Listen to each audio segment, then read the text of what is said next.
चलो। योग योगेश्वर महापुर रामलाल जी,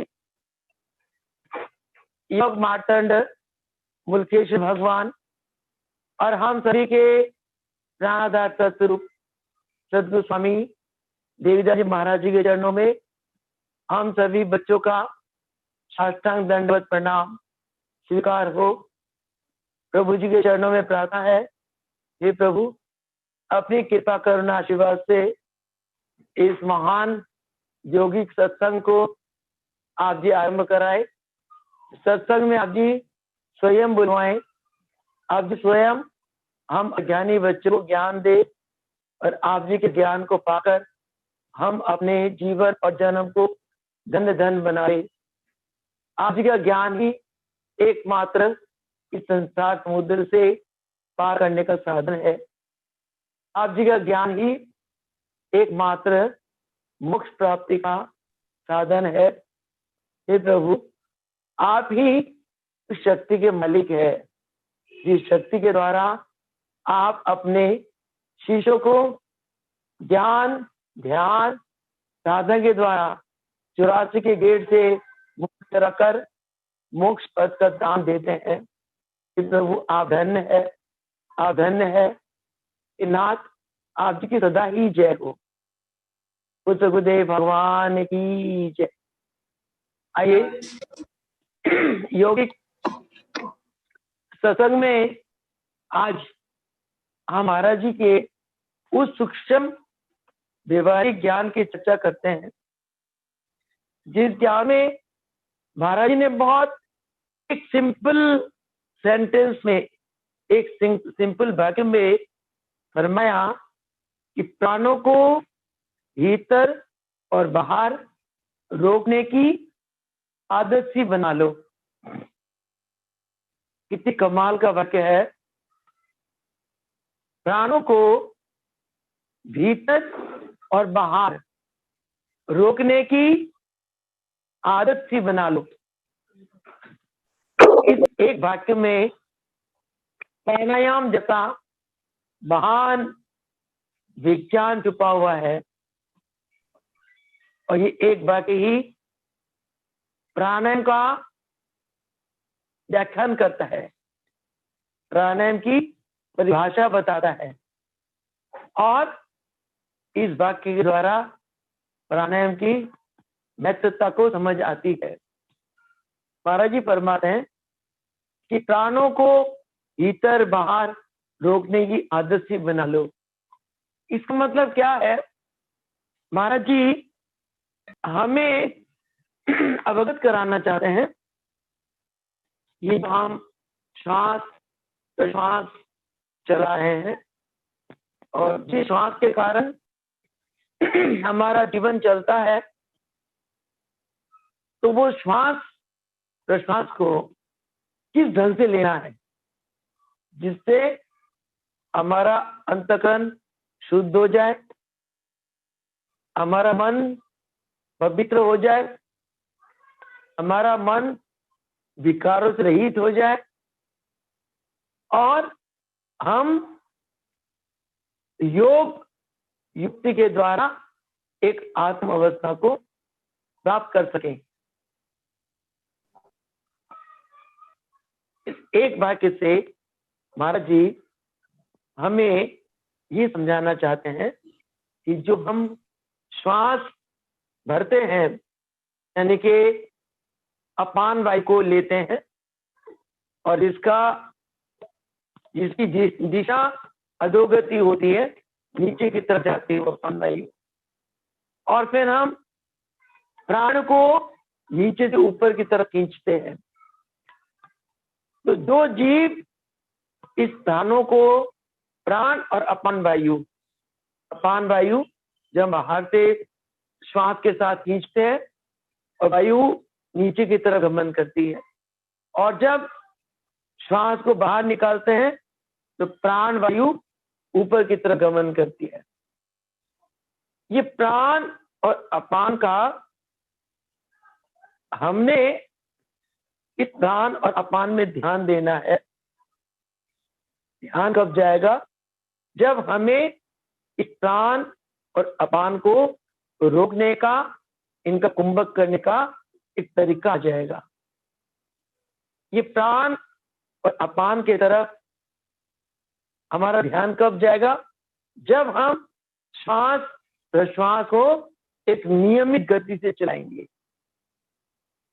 श्वास प्रश्वास का इस नियमित गति से चलाने का नाम ही प्राणायाम, प्राण प्लस आयाम।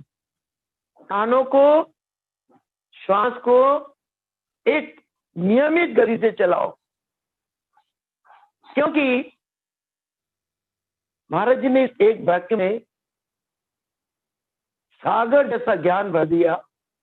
क्या? कि जब तक प्राणों को नियमित गति से नहीं चलाते हैं, तब तक हमारा चंचल मन, चंचल वृत्तियां शांत नहीं हो सकती। मन अपने चंचलता के कारण जीव से कुकर्म करवाता है। चंचल मन सदा विकारों से भरपूर होता है। चंचल मन में कामनाएं आती हैं, कामना के कारण वासना, फिर कामना पूरी नहीं होती तो क्रोध आ जाता है, कामना पूरी हो जाती है तो संसारिक वस्तु के प्रति लोभ आ जाता है, और मिले और मिले।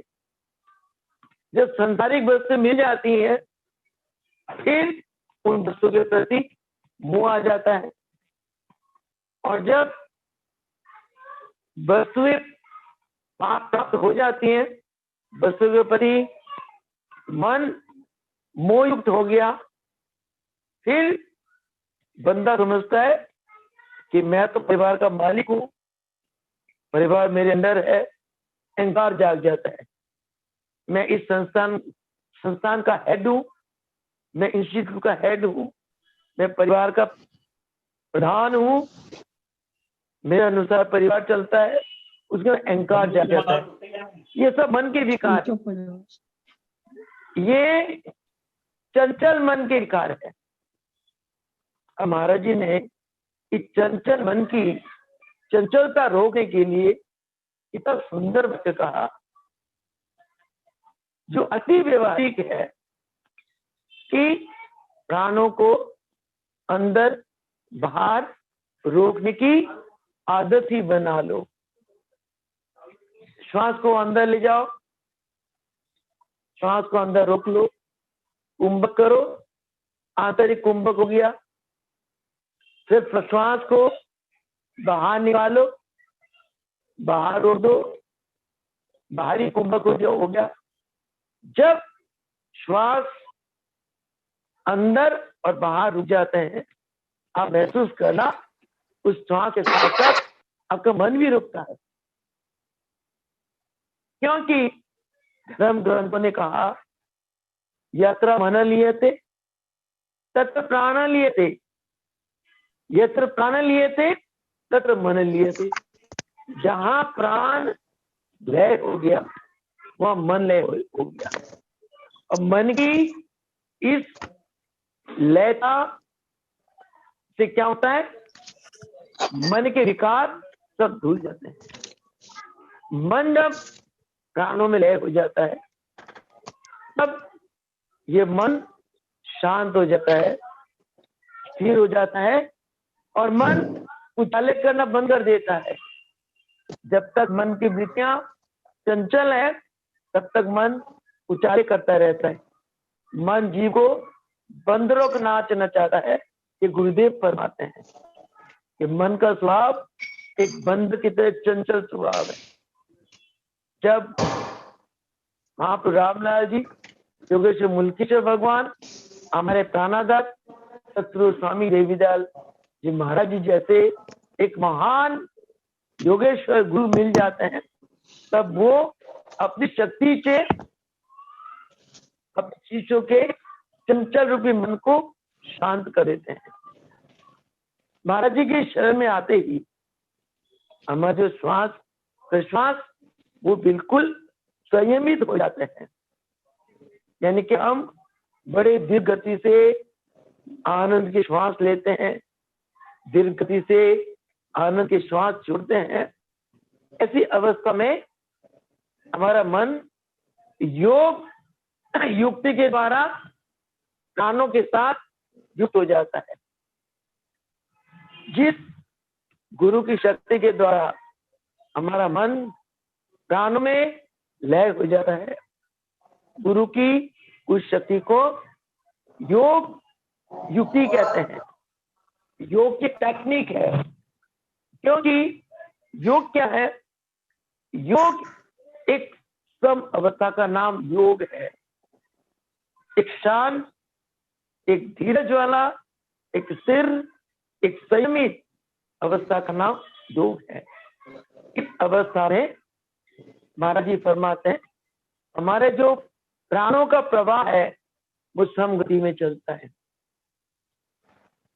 इसके अलावा जो अयोगी वाला अवस्था है, जहां मन की वृत्तियां चंचल होती है, उस अवस्था में श्वास प्रश्वास की गति सम नहीं होती। आप देखें, आप अपने स्थान पे, अपने घर पे बड़े शांत चित्त बैठे हैं और प्रभु के चिंतन में आप मस्त हैं, आपको बड़ा ही आनंद आ रहा है। उस समय आप महसूस करो, अपने श्वास प्रश्वास को महसूस करो।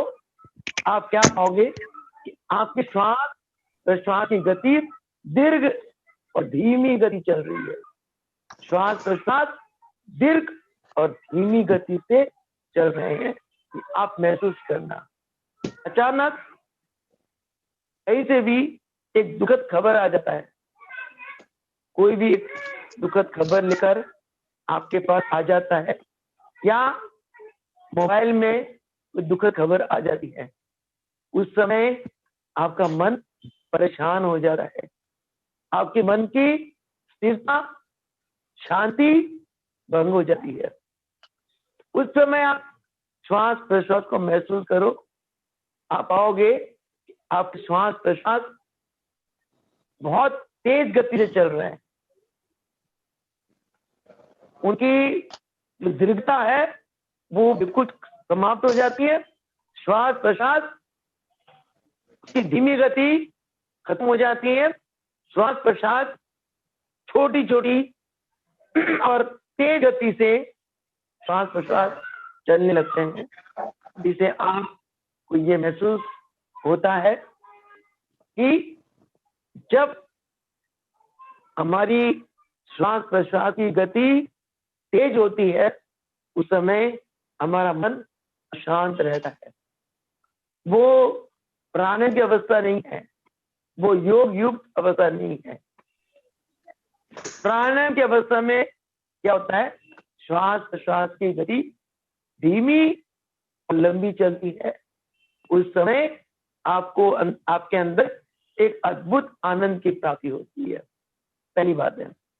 दूसरी बात, जब आपका मन प्राणों में लय हो जाता है, आप बार बार प्राणों को अंदर और बाहर रोकते हो।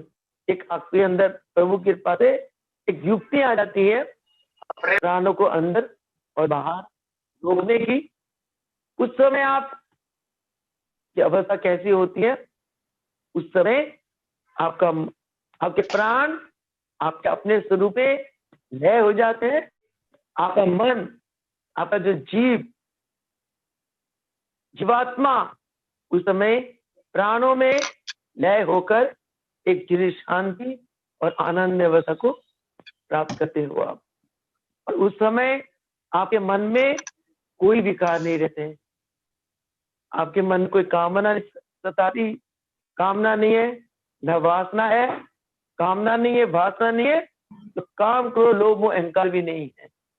उस समय आपका मन, आपका हृदय प्रेम से भर जाता है। आप अपने आप में इतने संतोष महसूस करते हो, अपने आप में इतना आनंद स्वरूप में महसूस करते हो। आप के संग में जो भी व्यक्ति आता है, आप उसे वही आनंद देते हो, वो शांति देते हो, और आपकी आत्मा की दिव्यता का प्रकाश उस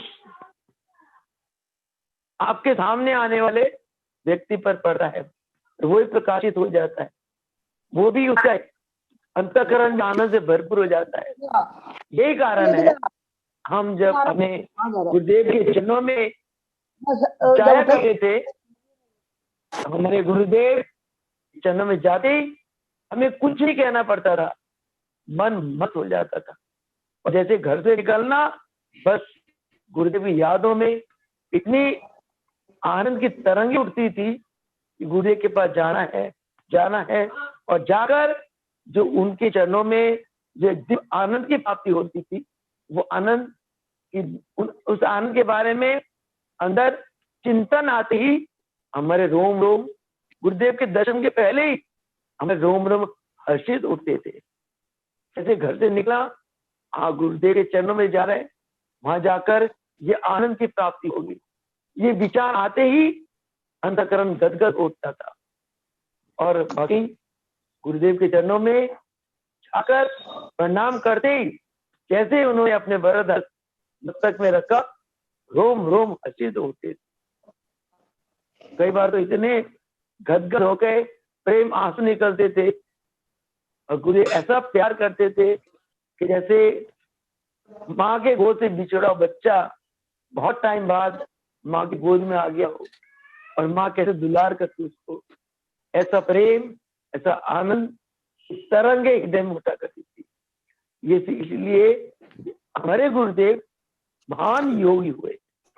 योगी हर पल योग युक्त अवस्था में रहते हैं, यानी कि योगी के मन और प्राण एक दूसरे में लय रहते हैं, और योगी अपने प्राण और अपान वायु को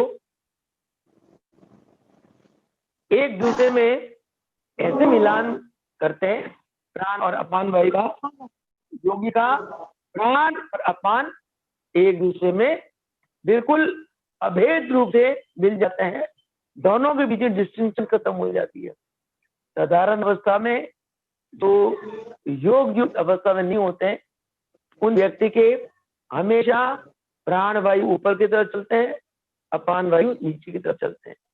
योगियों के अंदर प्राण ही अपान बन जाता है, अपान ही प्राण बन जाता है। ऐसे योगी की इस अवस्था के कारण योगी इच्छाधारी होता है। इस अवस्था में योगी अपनी इच्छा से जन्म लेते हैं और अपनी इच्छा से पंच तत्व से बने शरीर को त्याग देते हैं, और इसी शक्ति के, इसी योग शक्ति के कारण मैंने देखा महाराज जी जो संकल्प करते थे वो पूर्ण, किसी को कुछ आशीर्वाद दे दिया फल गया, किसी को दृष्टि डाल दी उसका कल्याण हो गया। कोई गूंगा बहरा जन्म से आया गुरुदेव के शरण में, गुरुदेव के मन में एक संकल्प आया, प्रभु इस पे कृपा करे, बोलने सुनने लग जाता है। यानी कि गुरुदेव के चरण इस योग युग की शक्ति के कारण उनके चरण कल्प वृक्ष के समान है। जैसे कल्प वृक्ष के चरण में जाते हैं, हमें कल्प वृक्ष सब कुछ दे देता है, इस प्रकार जो भगत गुरुदेव की शरण में आते रहे, गुरुदेव ने उन्हें भर दिया हर प्रकार से। इसके अलावा गुरुदेव और कल्प वृक्ष में एक बहुत महान अंतर है। कल्प वृक्ष के शरण में जाकर कल्प वृक्ष हमें मोक्ष नहीं देता, पर गुरुदेव अपने शिष्य को मोक्षी बना देते हैं अपनी शक्ति के द्वारा। यही अवस्था अजर अमर अवस्था प्रदान करती है कि महर्षि काकभूषणी ऋषि, जिन्होंने त्रेता युग में करी, योगेश्वर महाप्रभु रामलाल जी के बारे में, जो मद्रास नगर के रायपेट में कुमार नाड़ी ग्रंथालय है, वहां ताड़के पत्र में आज भी है। त्रेता युग में महर्षि भागवत ऋषि ने योग योगेश्वर महाप्रभु रामलाल जी के बारे में भविष्यवाणी की थी कि अनंत कलाओं के साथ कलिकाल में योगेश्वर रामलाल महाप्रभु एक महान योगी के रूप में चैत्र शुक्ल रामनवमी वाले दिन अवतरित होंगे।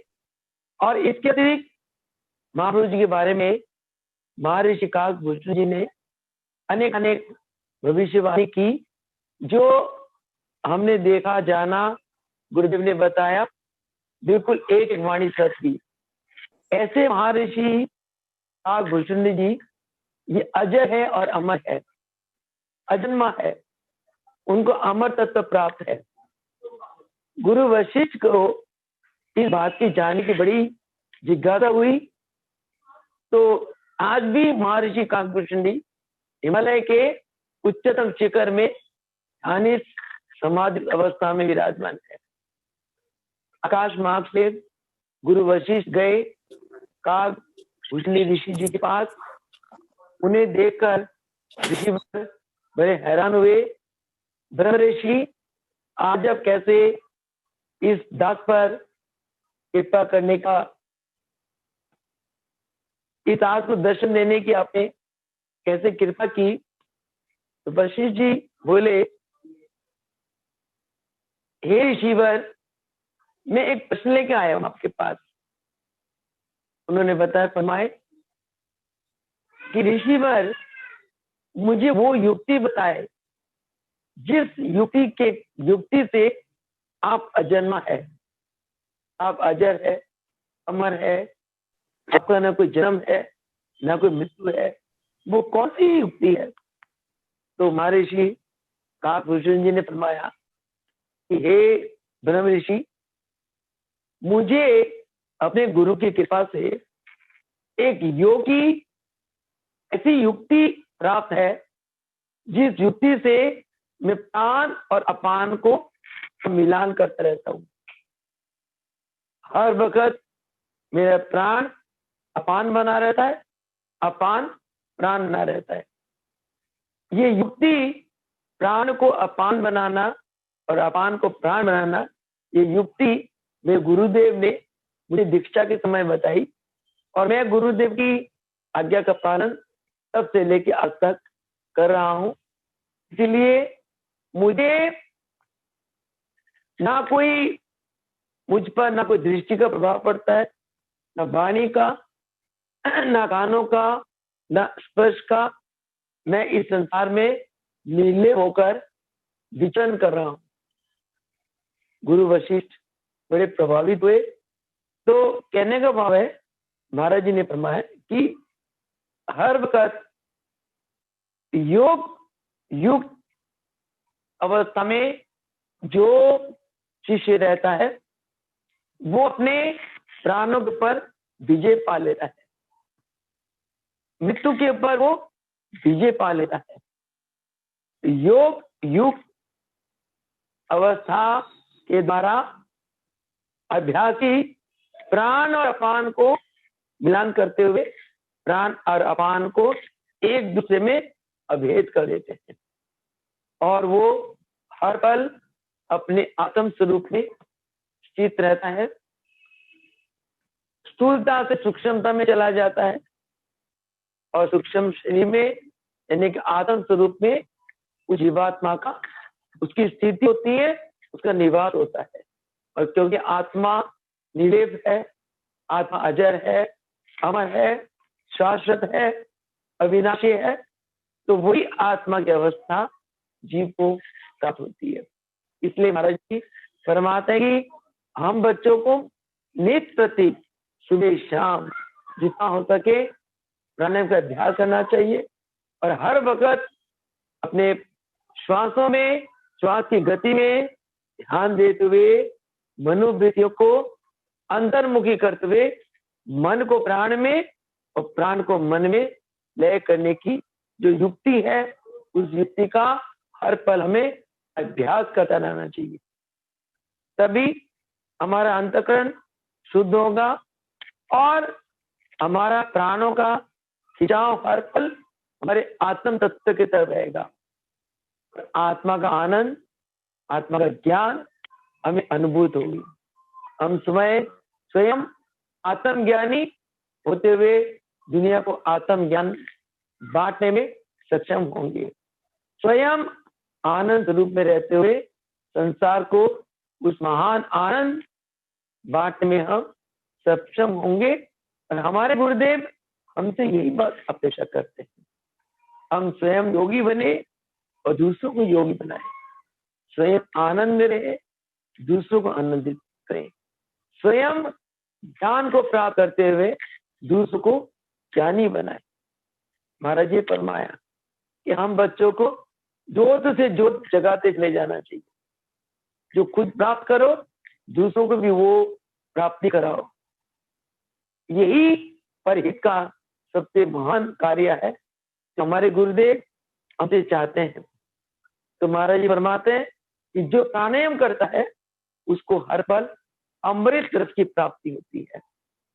प्रत्येक मानव के मस्तक में अमृत कुंड है।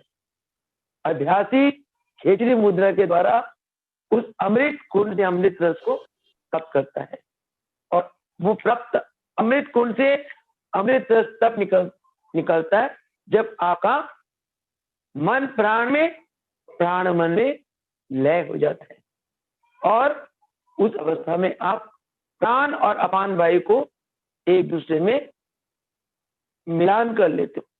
प्राण और अपान वायु का आपको मिलान करने का एक तरीका आ जाता है, एक युक्ति आ जाती है। ये युक्ति केवल अभ्यास के बल संभव है, तो ये युक्ति गुरुदेव की कृपा करुणा आशीर्वाद से ही शिष्य करने में, इस युक्ति को गुरुदेव की कृपा करुणा आशीर्वाद से शिष्य पा लेता है, और योग की एक उच्चतम अवस्था में शिष्य स्थित हो जाता है। और महाराज जी फरमाते हैं कि प्राणायाम जो नहीं करता है वो योगी नहीं है। योगी वही है जिसके प्राण दीर्घ गति से चलते रहते हैं, धीमी गति से चलते हैं, जिसका मन हमेशा शांत रहता है, जिसका मन हमेशा आनंदित प्रफुल्लित रहता है, जिसके मन में हमेशा सात्विक विचार पनपते हैं, शुद्ध विचार पनपते हैं, जो परमार्थ में रहता है, जिसके प्रत्येक कर्म निस्वार्थ होते हैं और हित के लिए होते हैं। वो योगी बहुत महान होता है, वो योगी बहुत पावन होता है। हमारे प्रभु गुरुदेव हमें इस प्रकार के योगी बनाना चाहते हैं। वो यही चाहते हैं हम दिन रात एक सात्विक जीवन जीते हुए, योग अभ्यास करते हुए हम योगी बने। उसके लिए प्राणायाम का नित्य अभ्यास अत्यंत आवश्यक है। महाराज फरमाते हैं कि प्राणायाम से शिष्य को ईश्वरीय शक्तियां प्राप्त होती हैं। प्राणायाम के द्वारा नस नाड़ियां शुद्ध हो जाती हैं, और महाराज जी फरमाते हैं कि अगर हम प्राणायाम की सिद्धि प्राप्त करना चाहते हैं तो हमें शुद्धि क्रियाएं भी अवश्य करनी पड़ेगी। घृत क्रिया, नासिका द्वार में गाय का शुद्ध किया घी डालना, सूत्र नेति क्रिया, जल नेति क्रिया, जलपान क्रिया, गजकर्णी क्रिया, दंडोती क्रिया, दूधपान क्रिया और यदा कदा ब्रह्मदातुन क्रिया। इन शुद्धि क्रियाओं को करने से हमारी नस नाड़ियां शुद्ध हो जाती हैं, और माजी फरमाते हैं कि जब नस नाड़ियां शुद्ध हो जाती हैं, हमारा पेट बिल्कुल स्वच्छ हो जाता है, तो हमारे अंदर सात्विक विचार जागते हैं। और ये सात्विक विचार ध्यान योग के लिए, योगी बनने के लिए इन सात्विक विचार का होना अत्यंत आवश्यक है। भाई फरमाते हैं कि कई लोग आसन और क्रिया को ही समझते कि ये योग है, केवल आसन क्रिया प्राणायाम यही योग है, और इतने में ही वो रुक जाते हैं। भाई फरमाते नहीं, इसके साथ साथ हमें यम नियम का पालन करना होगा। हमारे विचार हमें शुद्ध करना होगा। उसके लिए गुरुदेव फरमाते हैं कि नित प्रति हम ध्यान योग करते करते अंतकरण को इतना शुद्ध कर दें कि हमारी अंतरात्मा प्रकाशित हो उठे। और अंतरात्मा जब प्रकाशित हो उठता है तब हमारे अंदर अंतर्ज्ञान जगती है। प्राणायाम इस अंतर्ज्ञान जागने में अत्यंत महत्वपूर्ण भूमिका अदा करता है। इसके अलावा भाई फरमाते हैं अभ्यास के द्वारा सब चक्रों का भेदन करो, कुंडलिनी का जागरण करो। ये सभी केवल और केवल प्राणायाम के अभ्यास से संभव है और गुरुदेव की कृपा करुणा आशीर्वाद से ये संभव है। प्राणायाम का महत्व तब बताते हुए माजी फरमाते हैं कि प्राणायाम के द्वारा तन और मन दोनों के रोग शांत हो जाते हैं। इसीलिए नित प्रति लग जाओ प्राणायाम करने में और प्राणायाम के द्वारा प्राण और अपान को बार बार मिलाने का प्रयास करो और इस अवस्था में आपको एक चिर शांति और आनंदमय अवस्था की प्राप्ति होगी। और इस अवस्था में आपका मन पूर्ण रूप से संयमित हो जाएगा और मन को जिसे संयमित कर लिया वही संसार में विजयी है। मन के हारे हार है और मन के जीते जीत है। जिसने मन को कंट्रोल कर लिया उसने मन के ऊपर विजय पा लिया। नहीं तो मन ही बंधन का कारण है, मन ही दुख का कारण है, मन ही सुख का कारण है। इसके विपरीत मन ही मोक्ष का कारण है। और संसार में जितना सुख दुख द्वंद बंधन मुक्त सबका कारण एक मन है। और जिसने इस मन को जीत लिया, मन को संयमित कर लिया, मन को कंट्रोल कर लिया, उसने एक जीवन मुक्त अवस्था को पा लिया। इसीलिए महाराज जी आज के प्रवचन में महाराज जी का मेन टारगेट यही है कि प्राणों को अंदर बाहर रोकने की आदत ही बना लो। यानी कि हर पल हर घड़ी आप प्राणायाम का अभ्यास करो और योग युक्ति से एक युक्त अवस्था में रहो। यानी कि जिस अवस्था में मन प्राण एक दूसरे में लय हो जाते हैं, उस युक्त अवस्था को किसके द्वारा प्राप्त करो? योग युक्ति के द्वारा। उस अवस्था में आप अद्भुत ईश्वरीय आनंद की अवस्था में होते हैं और ऐसी अवस्था में ईश्वरीय शक्तियां आपके अंदर आ जाती हैं और आप ईश्वरीय शक्ति के मालिक हो जाते हैं। और महाराज जी फरमाते हैं कि ताकि हम प्राणायाम का अभ्यास अधिक से अधिक कर सके, उसके लिए कम भोजन करो, हल्का भोजन करो, सात्विक भोजन करो, ज्यादातर फल सब्जियां दूध दही इनका सेवन करो और इतना खाओ जब आपको भूख लगे तभी भोजन करो और भूख से अधिक भोजन नहीं करना।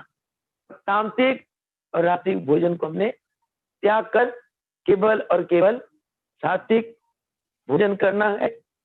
और प्रातः ब्रह्म मुहूर्त में उठकर नहा धो के पहले भाई फरमा रहे हैं आधा घंटा प्राणायाम का अभ्यास करो, उसके बाद ध्यान में बैठ जाओ। ध्यान में जैसे प्राण लय हो जाएंगे आपके अपने आत्म स्वरूप में, सदगुरु भगवान के स्वरूप में, उसी समय प्राणों में मन लय हो जाएगा और आपको एक योग की अद्भुत अवस्था की प्राप्ति हो जाएगी। उस अवस्था में वही फरमाते हैं कि आपके सारे ग्रह सीधे हो जाते हैं और 33 कोटि देवी देवता ऐसी अध्यात्म की वंदना करते हैं, उन्हें आशीर्वाद दे देते हैं। तो देखो हमारे गुरुदेव कितने महान शक्ति के मालिक है, जो जिनके अंदर इतनी पावर है कि अपने शिष्य को अपने जैसा योगी बना देते हैं। हमने हमारे मिशन में देखा योग योगेश्वर महापुर रामलाल जी महावतार बाबा ने अथाह ईश्वरीय शक्तियां, योग शक्तियां प्राप्त करके उन्होंने दादा गुरुदेव मुल्केश्वर भगवान को ये दिया। मुल्केश्वर भगवान ने वही योग की पूर्ण सिद्धि शक्तियां हमारे गुरुदेव योगेश्वर देवीलाल महाराज जी को दे दिया। और हम सभी बच्चे कितने भाग्यशाली हैं कि योगेश्वर देवीलाल महाराज जैसे पावन गुरु से मिले, जो हमें निज आत्मज मानकर हम बच्चों से इतना स्नेह करते हैं, हम बच्चों की इतनी रक्षा करते हैं, हम बच्चों का इतना भलाई करते हैं, और हम बच्चों को योग जैसा अनमोल विद्या का दान देकर हमें इतनी ऊंचाइयों में लेके जा रहे हैं। ऐसे महान गुरु को, ऐसे महागुरु अपने आप में ही महान है। ऐसे गुरु के चरणों में हम सभी भक्तों का बारंबार वंदन है। ऐसी गुरु देव जी के नाम पर सत्संग करना बहुत ही पुण्य कर्म है। ऐसे गुरुदेव के महिमा गाना बहुत ही पुण्य कर्म है। ऐसे गुरुदेव के प्रति प्रेम भाव, समर्पण भाव रखना अत्यंत पवित्र कार्य है। और ऐसे आत्माएं बहुत पुण्यात्मा होती हैं और बहुत भाग्यशाली आत्मा होती है।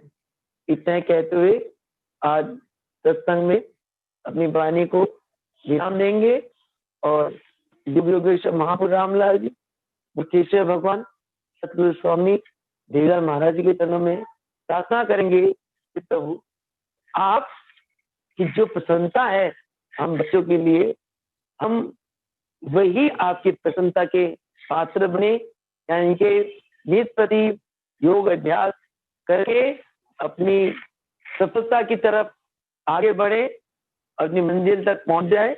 उसके लिए हे प्रभु बारंबार आप जी के चरणों से, आप जी के चरणों में प्रार्थना है, और आप जी के चरणों से हम आशीर्वाद, आपकी कृपा, आपकी करुणा, आपकी दया का हम सभी बच्चे भीख मांगते हैं।